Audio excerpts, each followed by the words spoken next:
Un saludito, mis hermanos, tercer domingo de Cuaresma y quiero iniciar leyendo un trozo del Evangelio precisamente de este próximo domingo, tomado del Evangelio de San Juan. Nos dirá, se acercaba la Pascua de los judíos y Jesús subió a Jerusalén y encontró en el templo a los vendedores de bueyes, ovejas y palomas y a los cambistas sentados y haciendo un azote de cordeles les echó a todos del templo, ovejas y bueyes, y a los cambistas les esparció las monedas y les volcó las mesas, y a los que vendían palomas les dijo, quitad esto de aquí, no convirtáis en mercado la casa de mi padre.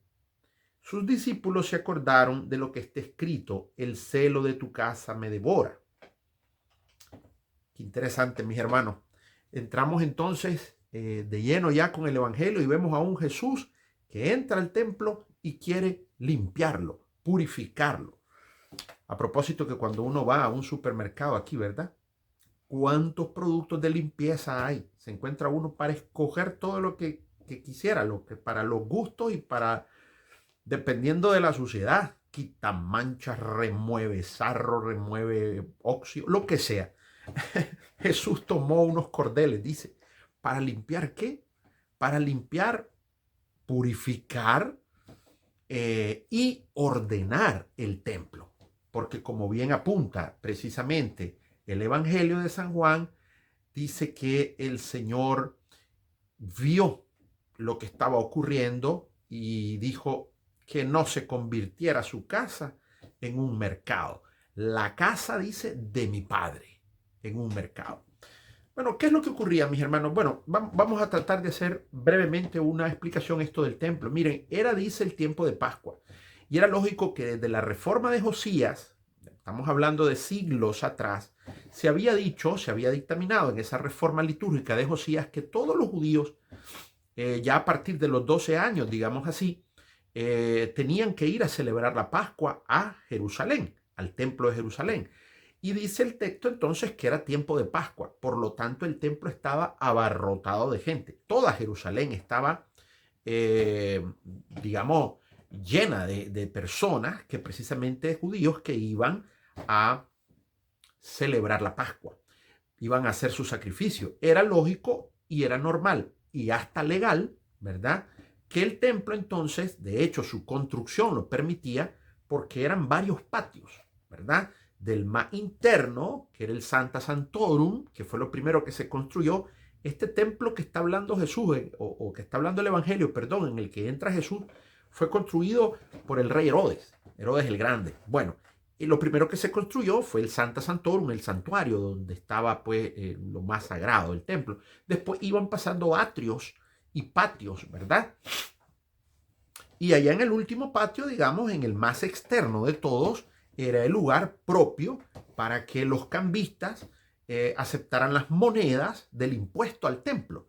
Porque también todo judío ya mayor de 20 años debía, a partir de los 20 años, tenía que pagar sus taxes, pues, a propósito, ¿verdad? Que estamos en este tiempo ahorita aquí en Estados Unidos, eh, organizándonos y viendo, ¿verdad?, cómo pagar los taxes. Pues bien, entonces un judío mayor de 20 años ya estaba obligado por ley a pagar las taxes.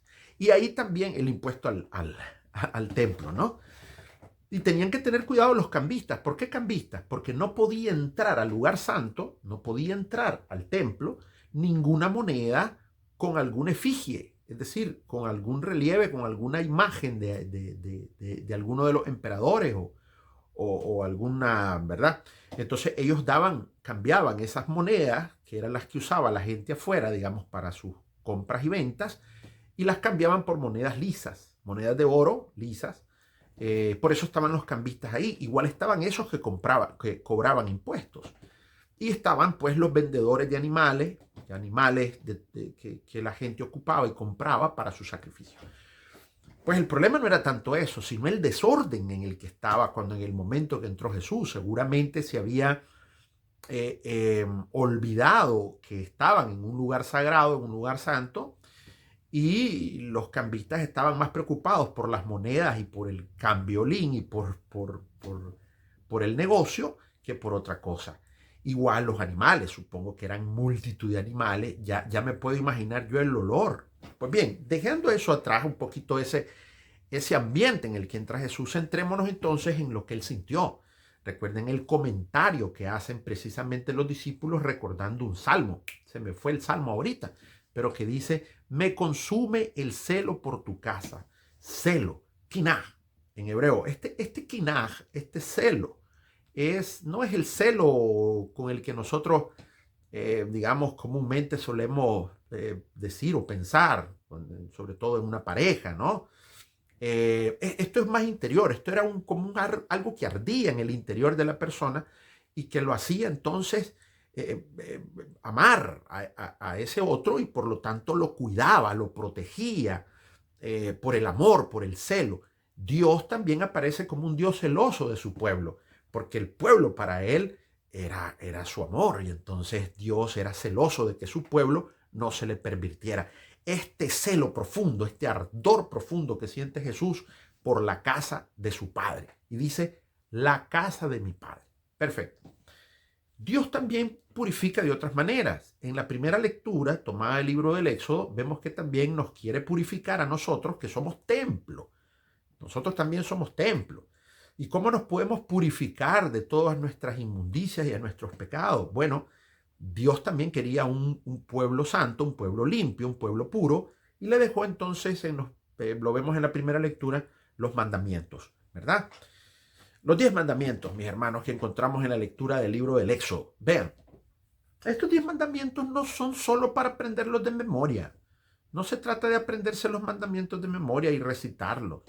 No se trata tampoco, mis hermanos, de llegar a decirle al sacerdote cuando nos confesamos, llegar a decirle lo que no hacemos. Por ejemplo, mucha gente ocupa los 10 mandamientos para llegar y decirle al sacerdote, no he robado, padre, no he matado, no he codiciado. No, no son para eso. Si nosotros los viéramos los 10 mandamientos desde la clave del amor, ¿verdad? Y los pudiéramos redactar en nuestra mente en positivo, nos daríamos cuenta que los 10 mandamientos son la escobita que el Señor utiliza, nuestro Dios, para limpiar nuestro corazón. Por ejemplo, cuando digo redactarlos en nuestra mente en positivo, ¿a qué me refiero? Me refiero, por ejemplo, a esto. Es verdad que alguien puede decir, no he matado. Pero ¿saben lo que dice el apóstol San Juan en su primera carta? La primera carta del apóstol San Juan dice que el que no ama es un asesino. El que no ama es un homicida. Por lo tanto, se fijan que sí hemos matado. Entonces no podemos nosotros leerlos en clave reduccionista, literal. No he robado. Y como yo no robo, no. La pregunta aquí es, ¿has sido honesto en todas tus transacciones? ¿En el pago a tus trabajadores? ¿En la administración de tu propio dinero? ¿Has sido honesto y justo con el dinero? ¿Se fijan? Y ahí sí nos tendríamos nosotros que limpiar y purificar de tanta inmundicia y deshonestidad que a veces tenemos con las cuestiones pecuniarias, con el dinero. En fin, mis hermanos, todos los mandamientos están indicando que tenemos que hacer una limpieza. Así como el Señor quiere ver su casa limpia, la casa de su Padre, ¿verdad? Y dice de su Padre, también está pidiéndonos que nosotros en esta cuaresma busquemos cómo purificarnos. A ver si tenemos nosotros ese mismo celo, ese mismo ardor, ¿verdad? Que el Señor tuvo por su casa, por la casa de su Padre, ¿verdad? Que nosotros también podamos tener ese celo por la limpieza de nuestro templo, que a veces no la tenemos. Dejamos que se metan en nuestro interior un montón de cosas raras, doctrinas, ideologías, ideas, en fin, y el pecado mismo, ¿verdad? Que ensucia este templo que somos nosotros. Y cuando hablo de pecado, el problema es que casi siempre cuando hablamos esto de pecado, la gente lo reduce a lo sexual. Y no, mis hermanos, si tenemos un montón de pecados, tan pecados como los pecados sexuales. Así es que es limpiarnos de todo eso y para eso están los 10 mandamientos, les decía, que nos sirvan como espejo para vernos. Es lo que quiere el Señor en esta cuaresma. Y bueno, solo así, limpios, purificados, que es una especie de morir, tenemos que morir para resucitar. Ya ven que el mismo Señor le dijo a los judíos cuando esto le pidieron un signo, dame un signo, ¿qué señal tenés vos para venir a limpiar aquí? Y él les dijo lo siguiente: destruyan este templo y yo se lo vuelvo a levantar en 3 días. No entendieron la señal, se refería a su resurrección, porque precisamente él había venido para resucitar y, ¿verdad? Renovarlo todo en él, en su muerte. De ahí que San Pablo, en la segunda lectura, que no la podemos dejar por un lado, nos dirá y nos hablará sobre el escándalo de la cruz. Dice: nosotros predicamos a un Cristo crucificado. Esa sangre, esa muerte de ese Cristo crucificado es la que limpia precisamente también nuestro templo, nuestra vida de todos nuestros pecados. Él cargó en esa cruz y dice: este Cristo crucificado que yo predico, dice Pablo, es escándalo para los judíos y necedad, ¿verdad?, para los griegos. Pero para nosotros se convierte en la fuente de nuestra salvación. Este morir y resucitar, este morir a nuestros pecados para resucitar también con Cristo. Él quiere restaurar nuestro templo. Él quiere que nosotros volvamos a tener el templo, que somos nosotros, en orden. Y con esto quiero finalizar, mis hermanos, y a ver si ustedes con los que me logro ver en las Eucaristías que celebro acá, me dicen si en realidad vieron el video tocándome estos puntos. Porque también, mis hermanos, este celo por la casa de Dios tenemos que buscarlo sobre todo en el orden, Y aquí les voy a dar algunos tips, digamos, algunos puntitos así chiquitos que nos puedan servir para mantener el orden de nuestra celebración y no hacer de la Eucaristía, que es nuestra mayor oración, un mercado. Primerito, con los niños. Miren, padres de familia, cada uno de ustedes conoce a sus niños y sabe que si su niño es muy necio o es ¿verdad?, o malcriado, pues, ¿verdad?, solo usted sabe cómo lo está educando y corrigiendo, pues si ya sabe que es así y puede dar problemas, digamos, ahí a la hora de la misa, llorar o alguna rabieta y eso sí, sáquelo y váyase al lugar propio, ideal, que está separado precisamente para las mamás que tienen niños pequeños y que niños pequeños, pues es lógico que no lo pueden controlar. Pero a los niños que ya están grandecitos, mire, si el niño ya dio la primera comunión, no lo permita que ese niño esté jugando con una tablet o viendo un celular para que se entretenga en misa. No, este niño ya entiende. Ponga orden, limpie su casa y limpie su familia y ponga orden también en la casa del Señor. No permita que se duerma. Y es un niño de primera comunión. Y si es un niño de primera comunión, es un niño que entiende y tiene la edad de la discreción y ya comulga y por lo tanto debe estar viviendo la celebración eucarística.